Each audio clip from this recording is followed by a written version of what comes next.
একটা ছবি দেখতে সিনেমা হলে গেলাম, তো সিনেমা হলে ঢোকার মুখেই দেখি এক লোক আমাকে জিজ্ঞেস করতে, ভাই ভাই ভাই আমার একটা উপকার করে। কি উপকার? ভাই আমার বউ আরেকজনের হাত ধরে না সিনেমা হলে আসছে সিনেমা দেখতে, আপনি একটু বাইর করে দেন।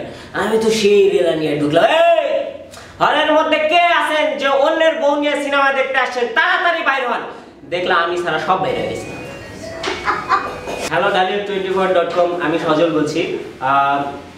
এখন কিন্তু একা আছি, কিন্তু 21শে নভেম্বর কিন্তু তিন পাগলকে সঙ্গে নিয়ে আসছি আপনার কাছের কোনো সিনেমা হলে। কারণ কি আসছে? স্বপ্নজেতুই। হ্যাঁ, স্বপ্নজেতুই নিয়ে আসছি তিনজন, আমি, জামিল এবং রনি। তিন পাগলের মেলা হচ্ছে 21শে নভেম্বর আপনার কাছাকাছি কোনো সিনেমা হলে। বাসায় বসে পাগলামি করলে চলবে না, পাগলামি করতে হবে কাদের সঙ্গে? আমাদের সঙ্গে। তো পাগলামি করার জন্য 21শে নভেম্বর চলে আসুন, আসছে স্বপ্নজেতুই।